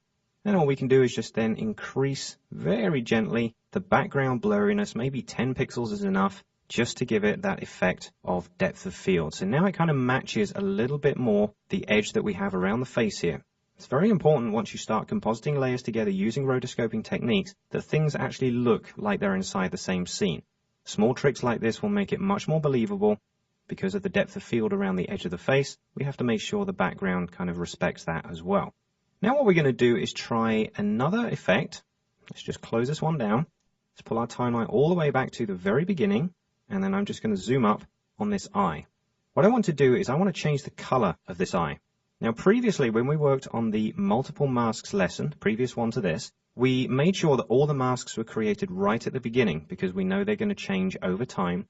In this case, I want this eye to actually change way down the line. Okay, now scroll through, see exactly where I want it to be. I'm going to have it change, let's say, around about the first blink, I think. So just about here, and just at the point where this blink happens and the eye comes back to focus towards us, I want to change the color of the eye. So what I'm going to do is actually use a new solid layer and use two masks on that, rotoscoping each other out to change the color of the eye. So we don't have to actually apply the changes to this layer itself. It's going to be quick and easy to do. Good thing about it is obviously we can create the solid where we need it to be. We don't need the solid on screen at all times. We only create it where it starts. So I'm going to take the eye to about here, which is where we first will see the new color appear, or one frame after that, obviously, we will. So let's back up one frame, get ourselves in position. And I'm just going to press Command Y to apply a new solid to my composition. And size-wise, it doesn't want to be too big, just big enough to cover the eye. I might go for about maybe 150 pixels square. And then what I will do is change the color here to the color I wish the eye to be. In this case, I'm going to go more of a blue. Okay, let's say OK. And that will come in over the top. Let's just move it into final position. That's pretty good. And then all we need to do is apply a couple of masks over the top of this. So once again, let's get our toolbox back, select our pen tool. There we go. And we're just going to create our first shape. Now, initially, I'm just going to create a basic one that is roughly the shape of an eye. Most things are done this way, just very simple shapes. Okay. Now, this is going to allow us to set up an outer shape for the eye, and then we'll also have an inner one as well. Now, because I want to see exactly what I'm doing on this layer at the same time, I'm going to hit the T key to access the opacity value for this layer and just drop it down to 0. So now we can actually see the mask, but we can't see the color. It's going to be a little bit easier for us to work with. Now, whilst the layer is selected, let's just hit the M key and let's apply a mask shape keyframe so we're ready to start editing. And what we'll do is we'll now just position this to exactly where it needs to be. Now, obviously, the speed at which this eye moves is going to be important. And as you know now, we can select individual motion blur amounts to take control of that for us. So I'm happy about that. I'm not worried about how accurate this is going to be in terms of speed or anything. But there's pretty much the first point at which my eyelid is going to be shaped. So let's move down just a couple of frames. I'm just using the page down key here on the keyboard to allow me to navigate. Okay, and we can see in the first frame, it moves up just a shade. There's not much movement here at the bottom of the eye. What we'll do is just push this one up a touch. Just undo that. Always make sure you're only selecting one path or one point when you need to. Let's go there. Maybe we'll just tuck that one in a little bit. And let's come down another frame. There we go. There's a little bit more distortion now. Let's pick up this one, push it up over here. Fine tune that. Again, another frame. Just tweak everything into position. You can spend as much time on this as you want to get it more accurate. The reason that we're applying this outer one is we're going to use it to mask out another inner one, which is the one which will change the actual color. And let's just get that to where it needs to be. And let's just continue here. I'm happy with most of that. Let's fine tune it. We don't have to worry about doing everything here. Just want to get a series of frames so we could see the finished effect and also check out the motion blur. That's pretty much the most important thing on this as well. So what I might do at this point is just start shifting the whole set around just to see where we're going. Let's maybe stretch this down a little bit. Good thing about the eye, it's a pretty consistent shape. It's usually very easy to edit with a minimal number of paths. Again, another one of those things that you learn by playing around in Illustrator. Draw yourself an eye shape and figure it out with a minimal number of points. Just 4 points will do the job. Okay, that's pretty close. Slight change up here again. A little bit of movement. I'll just shift along like 3 or 4 frames at a time. Okay, and around about here, we're going to hit another mask point where the eye will disappear. So what we can do is have the second blink revert the eye back to a green one. Okay, so at this point, we're okay. We get to this next one down. What I'm going to do is just select the individual paths again and just tune them down to give us a final closing point. Down one more. Perfect. Just pull this point down a bit. It's a little bit more enclosed. And then when we reach this final point, the eye is closed, so we don't actually need this solid layer visible after this point. In fact, after this point, back up one frame. So what I'm going to do is just hit Option right square bracket or Alt right square bracket on the PC to trim this layer out. So it won't actually preview beyond this point. If I hit page down now, you'll see the solid layer completely disappears because it's not visible after this point. So now we have this shape pretty much ready to go. Okay, it's a fairly good match. Now all we need to do is draw our iris area over the top, which is going to be the color change. So again, right back at the start, there's pretty much nothing we can use for visual reference. So what I'm going to do is come forward to about here and draw our eye shape right there. I don't need it before that because I can't see the specific shape. So what I'll do is I'll just pull my toolbox across, and let's this time select the oval masking tool, okay, because we're going to just draw a straightforward shape, and I'll just click and drag and create it roughly about the shape of the eye that we need. Round about there will do. Okay, so now I have two masks in here. Again, just hit the V key to come back to our selection tool so we don't draw any masks by mistake on top of this. And I'll start with it in this position, okay? Come back down to the timeline for a second. And because we have this shape already in position at this point in time, it's worth applying a keyframe for it, then it's one step that we don't have to do later. So coming back down here, we've got our mask selection there. Let's open that up and apply a keyframe right at this point, which is 1 second, 11 frames across. It's not at the beginning, but what we can do is now work backwards and animate the rotoscope mask backwards as well, because that's also going to help. So let's just double click, let's pull that up there, come back a little bit, maybe that just goes up, almost out of view at that point. Okay, so from this point in, we've then got the eye moving into position. And then from here on, let's use the page down key just to shift us around and check we're moving all at the same time and same speed as the effect we're trying to achieve. So a couple frames at a time, just get yourself into good resting position on that shape. The cool thing is we're going to feather the edge of this, so the accuracy is not necessarily needed 100%.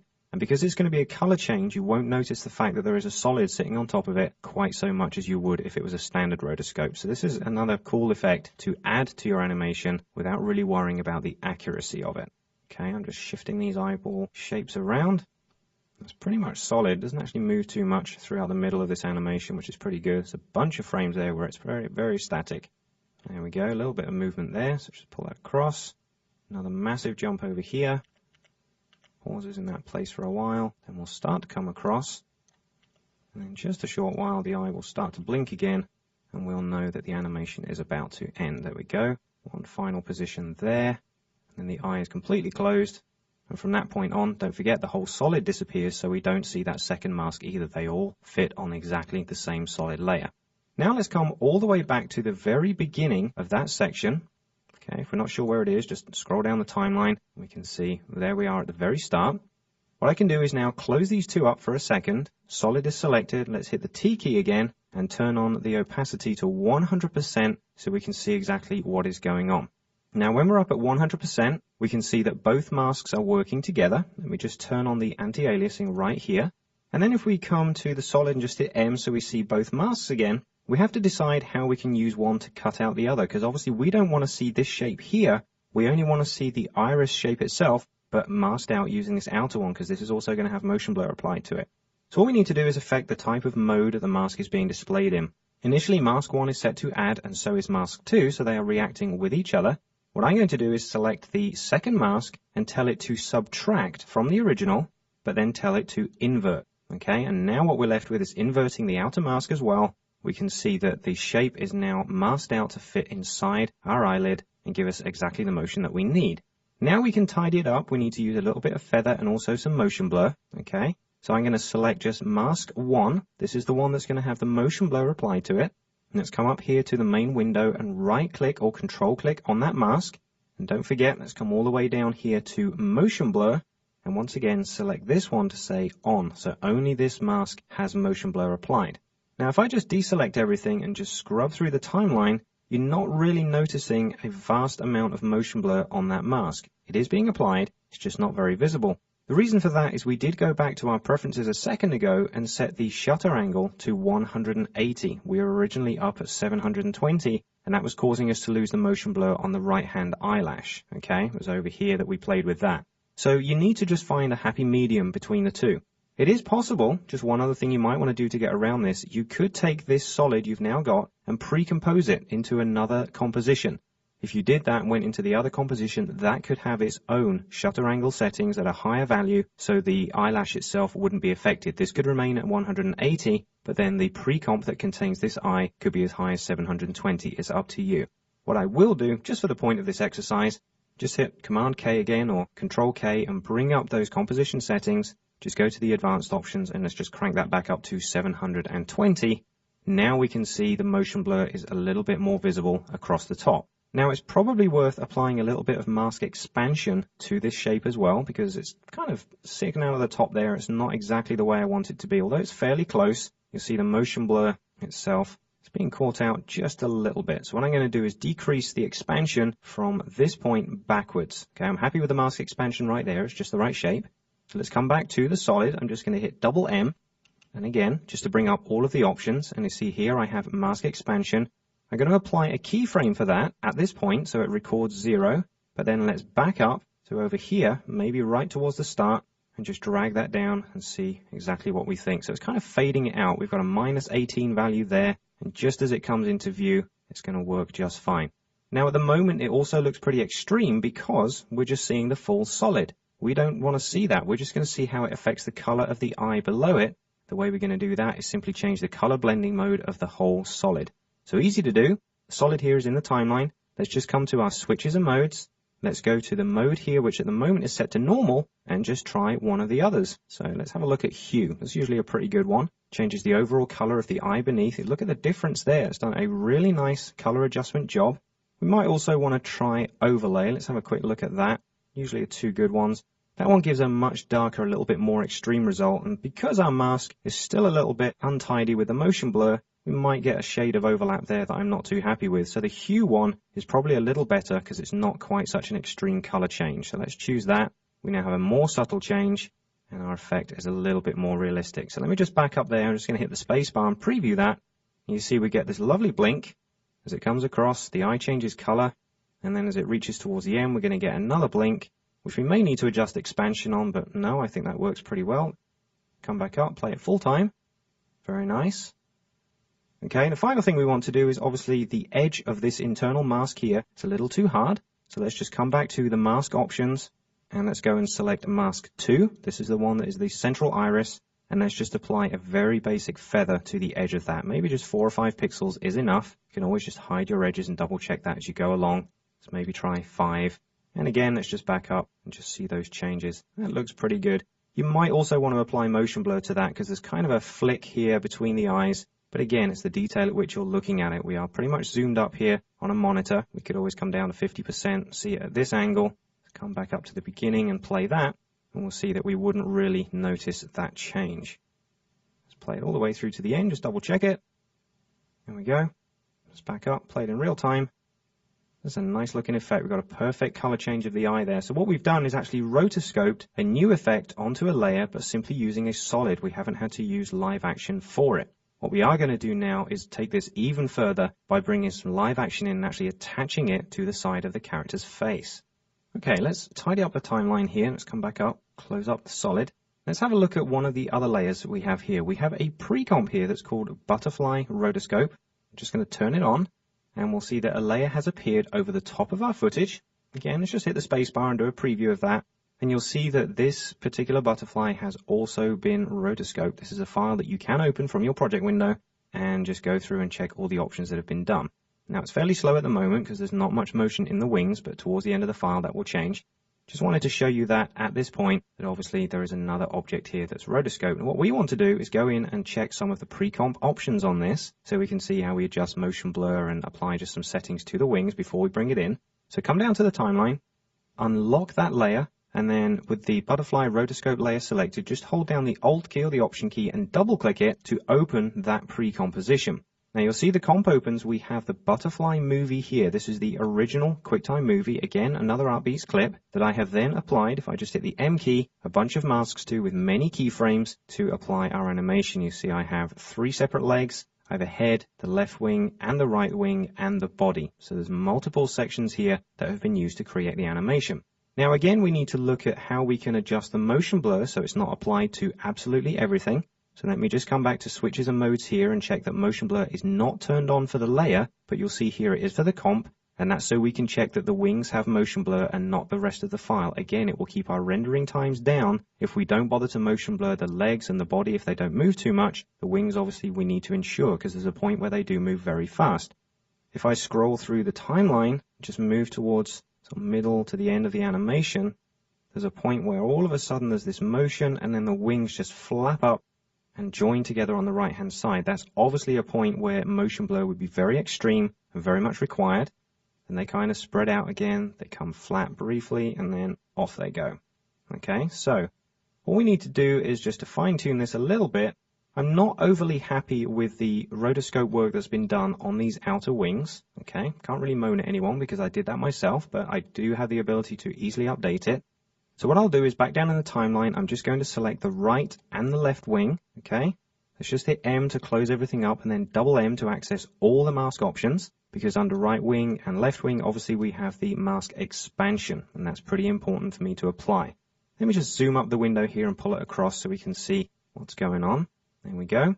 And what I'll do is I'll just apply a generic expansion, maybe -2 pixels.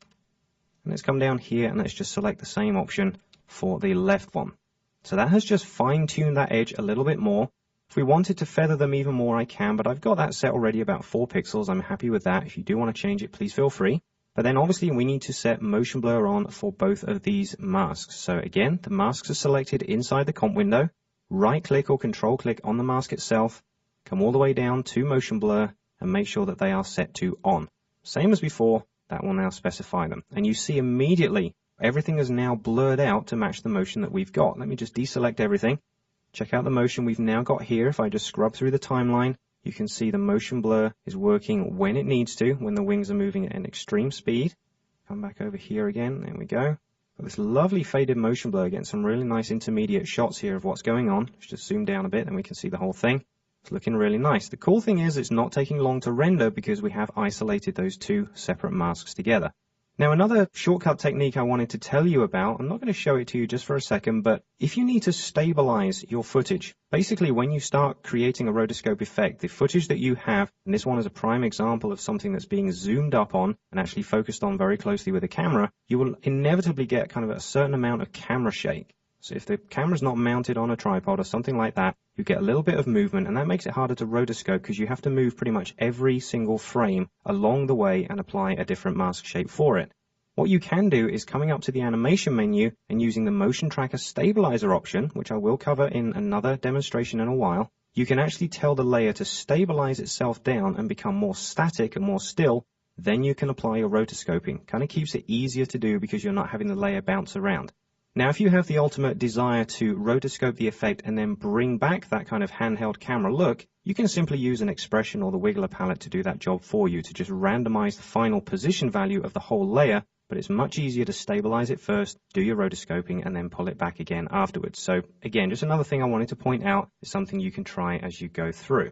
So we've done the expansion on the wings, we've done the motion blur. The other thing you might want to check, Command K or Control K on the PC, again, are the composition settings, and check under the Advanced tab what your shutter angle settings are set to right here. Like I said, the pre-comps are great because you can specify a different value for motion blur here than in the main composition that this one will be nested in. So this is just worth checking, and we can see that that one's set to 720. If I now go ahead and close this one down, we come back to our main composition. It'll take a little longer to preview now because we're seeing the same object, but this time with motion blur. If we just try backing up a few frames and seeing the different effects, let's just move to a point where you can see the motion blur just working off the edge of the wings there. There we go. It's a really nice blend between those two layers. So our outer composition could have 360 degrees applied of shutter angle. We may have 720 on here. What I want to do now is to attach this object to the side of the face. I want to shrink it down and make it look like it is really part of this scene. To do that, we have to make sure its motion matches exactly what's going on in the background. What I need to do first, let me just select the outer shape. I've got my edges hidden. Let's just bring them back. There we go. So this is my butterfly pre-comp. And all I need to do is just grab a corner with the Shift key and shrink it down. Okay, really easy to do because it's a pre-comp. We can scale it up and down, suit whatever size we need. And if you want to scrub through the timeline and choose a different angle just so you get an idea of how big the object is, I'd probably recommend that because you might choose the wrong size. Let's shrink it down a little bit more and move it somewhere down here to the sort of upper edge of the cheek. Okay, just come back to the beginning of the timeline, check everything's cool. I'm happy with that. We've got a wonderful blue eye there. It's looking great. I'm going to come back to the start. Now we need to focus on a couple of things in the timeline. What I've got here is obviously our pre-comp, and I want to tell it to match the side of the face. Well, this is going to be using motion tracking, which I do cover in another lesson. What I've done is preset it up here so you can simply go ahead and apply it. If you look down here at the bottom of the list, there is an object called motion tracker. It's actually called motion tracker null. If I just pull this out here, okay, it's a null object, which Brian has shown you in the 3D lessons. and it's an object that doesn't actually render but allows me to take position or scale or rotation properties and use them to affect other items. It's very handy. If I just unlock it, and let's turn it on so it's visible, you can see here in my window it's just a small square, but if I select it, there's a whole bunch of position keyframes in there. That's because this object has been motion tracked to follow a certain point on the skin. If I just go ahead and turn off the butterfly itself, let's just zoom up on here, see that a bit closer. Okay, we can see that it actually follows. Let's turn off motion blur whilst we're at this point, just to make it a bit faster. We can see that as the face moves, you see my box here is also following exactly the same motion. Okay, I've motion tracked it. That's all set. Now, the reason I did it on a null is because then I can use an expression to attach any other object to it. I don't have to worry about motion tracking the actual object itself. I can just tell this object to come in at any time and then just attach itself to those values. Simple and easy. So what I'll do, we don't need to see that object. Let's turn it off visibly. I'm just going to select it and hit P to show its position values. And these are all the keyframes that the motion tracker has generated. Let's go ahead and turn on the butterfly again so we can see them. Select that pre-comp and also hit P because the position properties do want to match exactly the ones we have down here on the motion tracker null. What I'm going to do is apply an expression to the position value. Now, I could go ahead and copy these keyframes and paste them in here, but that's a whole bunch of keyframes that I don't need to worry about rendering. Expressions are easier. So just like we've done before, hold down the Option key or the Alt key on the PC and click on the stopwatch for position. That will apply my expression. And let's go ahead and just grab the Pick Whip tool, come down the list and focus here on the position properties for the motion tracker null.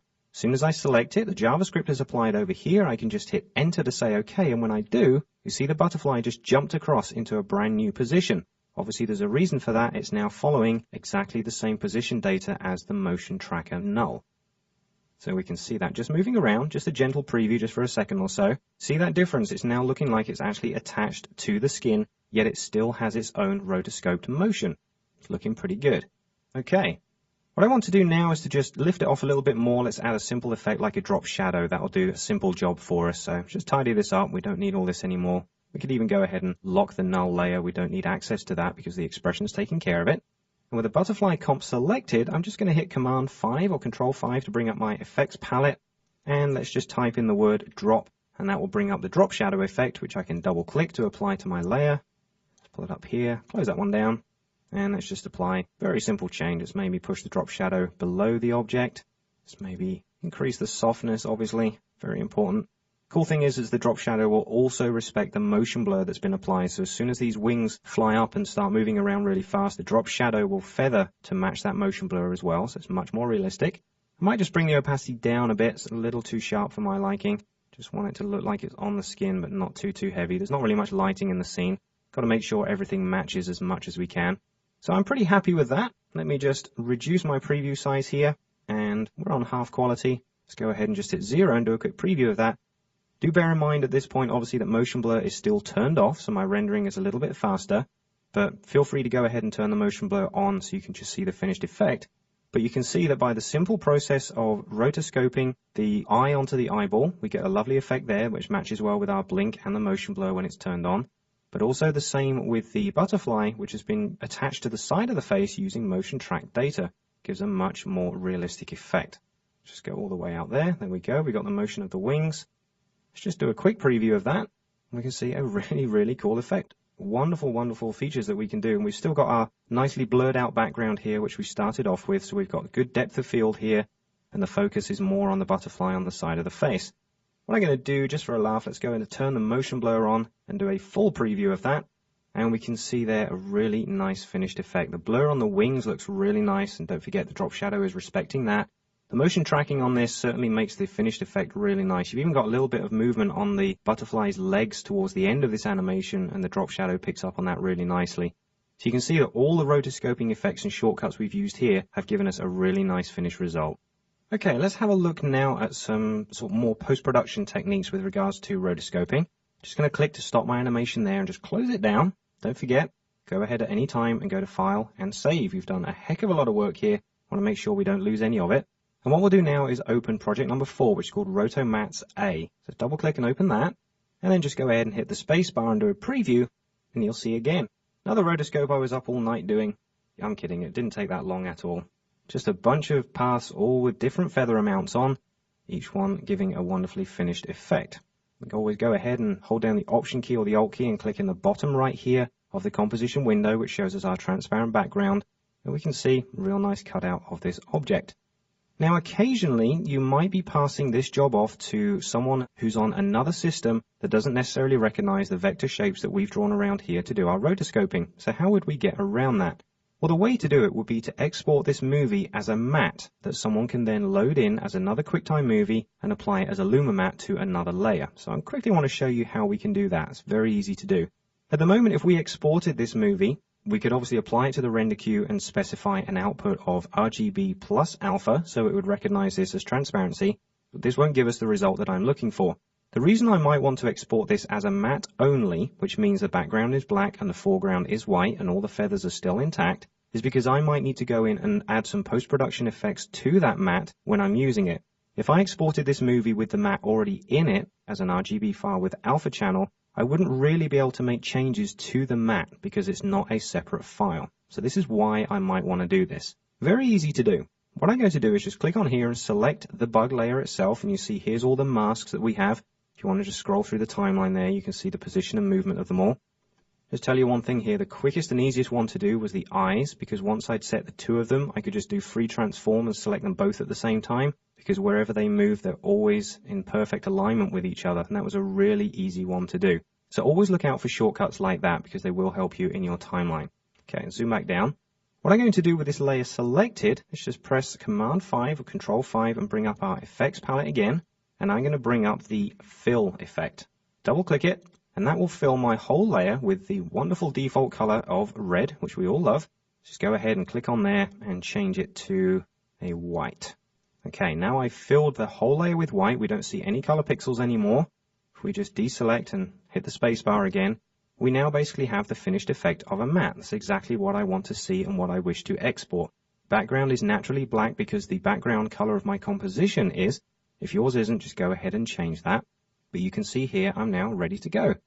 So what I'm going to do is this composition itself is selected and active. I'm going to go up to the composition menu and go straight here and say add to render queue. So that will launch up my render queue, and we can see it sitting here ready to go. You may have your own settings for this. I'm just going to use ones that I'm familiar with for these type of exercises. So my render settings I'm going to make sure are set to best. That makes sure all anti-aliasing is turned on and everything's nice and smooth. The output module, I have one set in here which is, it's actually called Photo JPEG, but regardless of whether I choose it, let's just go in there and make sure we specify one thing.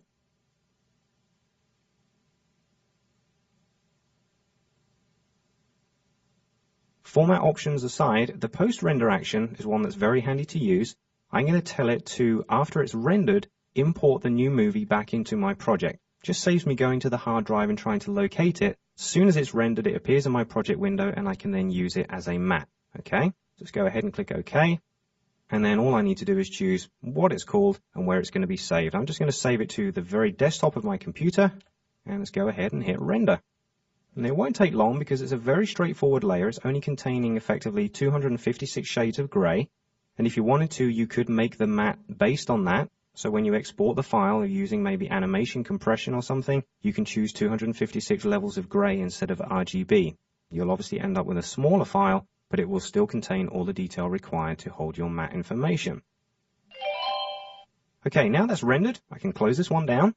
And if we look over here in our projects window, we can see that this movie, the one that we just rendered, has been imported in. We use that post-render action. Okay, just simply double click it and double check it if you want to. Just do a quick preview, we can see that's exactly what we want. So we now want to use that in a composition to do some final rotoscoping. So I'm going to go ahead and close this one down, and we're going to open the final composition, number 5, Roto Mattes B. So go ahead and open that. And again, what you'll see is very much the same as what we had before, but this one is not rotoscoped out. So this might be the movie that's on someone else's system, and they now want to use your matte, the one over here, to make the background transparent and apply other changes to it. So we're going to use that by simply dragging it down here into my composition, making sure your timeline is at 0. If it isn't, don't forget you can always move as you're dragging down and choose where it's going to go in, but we are already at the start, so that's fine. And I'm going to place it on top of the bug movie. All right, it's going to come in exactly the same size. Everything's preset. The reason I've set it to go on top is because we've now got our switches and modes down here. I can go to the track matte options for the bug movie, the color movie, come down here and say, I wish to make a luma matte from the layer above it. We can't use an alpha matte because the layer above doesn't have an alpha channel. It only contains black and white pixels. So let's go ahead and choose luma matte, and we get a perfect matte. And we can now see through to our background layer, the same clip we had in our previous composition. So let's zoom up on the composition itself. I'll just hit the period key there to zoom up and set our quality to full. And I'll just do a very quick preview of this. And we can see that we've got very much the same result as we would have had with the rotoscope, but the fact that the matte is now contained in a separate movie gives us options to either apply a blur or even a sharpen to the actual edge so we could fine-tune that edge if we wanted to. I'm happy with the results. I'm really quite happy with what's going on here. We've got a good result. The background's blurred out enough for depth of field. A couple of other things then that you might need to bear in mind when you're trying to mix footage together like this using rotoscoping techniques. You need to ensure that the footage in the foreground looks like it belongs in the background. Now, by applying Gaussian blur, we've kind of achieved a lot of that by making sure the depth of field is there. But let's say the Gaussian blur wasn't on this background, or it wasn't as obvious as it is. Let's try and set that up. Come back down to the timeline, unlock the background layer, let's select it, and hit F3 on the keyboard to bring up its effect controls palette. And you'll see here is the blur that's been applied. It's at 7 pixels. I'm going to drop that down to about 2, so it's just there. Now, seeing it at this quality and this size, it may look like the foreground should be a little bit more in focus. It's kind of slightly fuzzy, looks a little bit fuzzy like the background. I want to enhance what's going on here in the foreground. That's obviously easy to do because we can apply sharpening or blurring if necessary to the layer itself. So I'm going to come back down to the timeline, just select the bug movie. So make sure you have that selected and not the background one. And then let's just hit Command 5 again to bring up the effects palette. And we're going to type in Unch. That'll pick up the unsharp mask filter. Double click and apply that.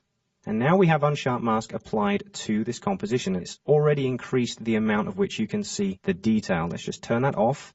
You can see that. Turn it back on. It's very, very minimal, but it is making the effect a little bit better. Now the amount is set to 50. I might increase that to around 75. Don't want to go too far. And the radius of pixels away from the sharper edge, I might set that to about 2. Now there is a lesson on the unsharp mask filter in this training series. I'm just going through some of the basics here. Threshold I'm going to leave at 0 because that is the finest quality. If I set that higher, it's actually not going to look at the pixels in the same way and will smooth out the effect. So I'm going to make sure that's set to 0. So you can see by just applying unsharp mask to that, it has pulled that information a little bit more out of the background. If you turn the effect off, turn it on again, you can see those differences quite nicely, and it does look so much better. You could go back in and adjust the blur on the background if you want to, but I'm quite happy using the unsharp mask. So it's just to let you know that once you've done all the rotoscoping and you're trying to make these effects blend with each other so they do look like they're in the same scene, you also have the ability to go in and use unsharp mask or Gaussian blur, be it on the foreground or the background, and make sure everything looks like it belongs in the same scene. So hopefully this whole project that we've worked on here has given you a great insight into the techniques and the shortcuts and the really cool features of rotoscoping, right from the very basics where we started with a single mask, we worked our way through multiple masks with different feathering amounts, went into more advanced features such as motion blur and applying different sharpening effects to different layers, and it's given you a great way to then think about rotoscoping elements together. It should give you a great background into creating some special effects.